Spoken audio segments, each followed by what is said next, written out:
At 8,000 meters above sea level, something terrifying happens. Your body starts dying. Not because you're injured, not because you've run out of food, but because the air around you simply doesn't contain enough oxygen to keep your body working normally. This is the place mountaineers call the death zone, and once you enter it, every minute matters. But here's the terrifying part. You can be standing only a few hundred meters from the summit and still be in a fight for your life.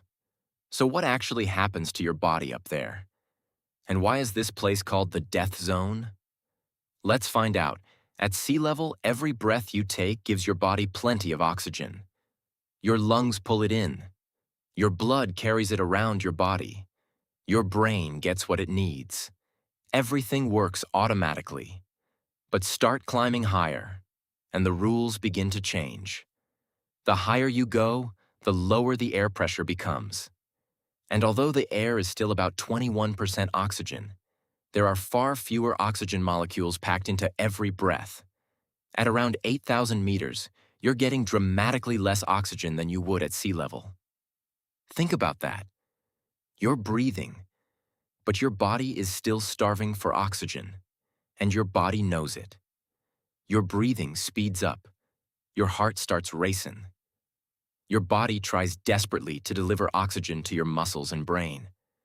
But there's only so much it can do. Suddenly, a simple walk becomes exhausting. One step. Breathe. Another step. Breathe. And sometimes you may need several breaths just to take a few steps. Now imagine carrying a heavy backpack while climbing an almost vertical wall of ice, with your body already struggling to breathe.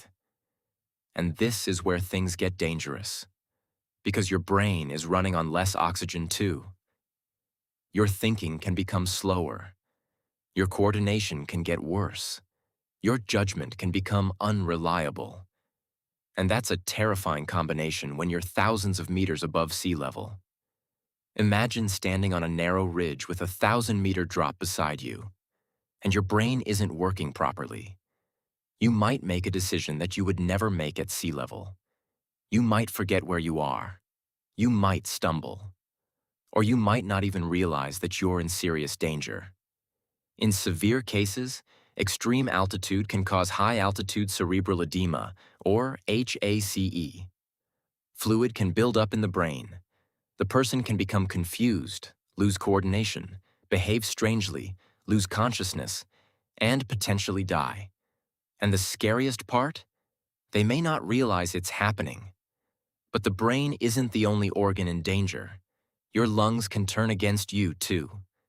At extreme altitude, some climbers develop high-altitude pulmonary edema, known as HAPE. Fluid begins filling the lungs. And suddenly, breathing becomes even harder.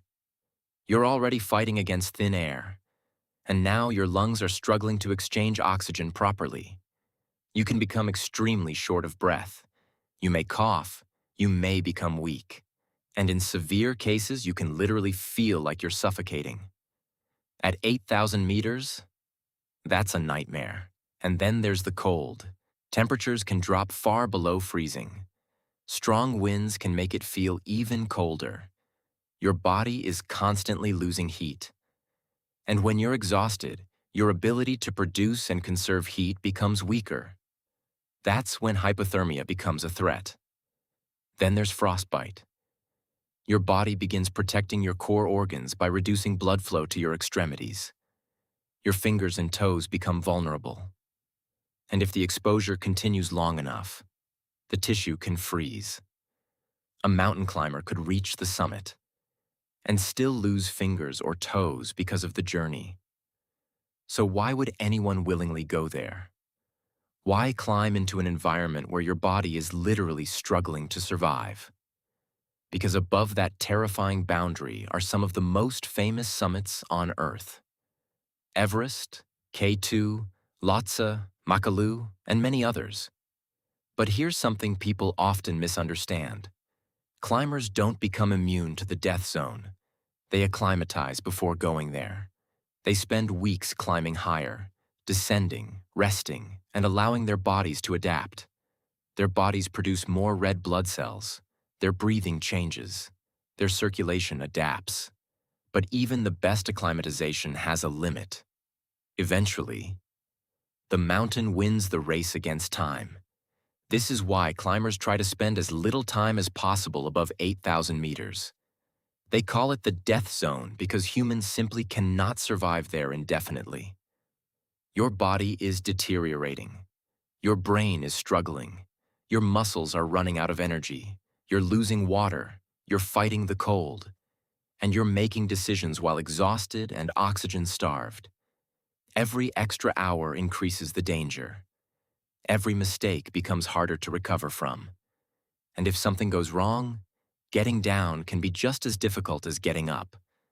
There may be no easy rescue, no ambulance, no hospital nearby, just kilometers of snow, ice, rock, and the mountain. And perhaps that's the most frightening thing about the death zone. It doesn't look deadly. There's no warning sign, no invisible wall. You simply cross an altitude boundary, and the environment slowly begins taking your body apart. Your lungs work harder, your heart beats faster, your brain slows down, your muscles weaken, and your body starts running out of time. So when you see a climber standing on top of an 8,000-meter peak, remember what you're actually looking at. It's not just someone who climbed a mountain, it's someone who entered an environment where the human body was never meant to stay, and survived long enough to come back down. Because in the death zone, reaching the summit isn't the end of the climb. It's only half the battle.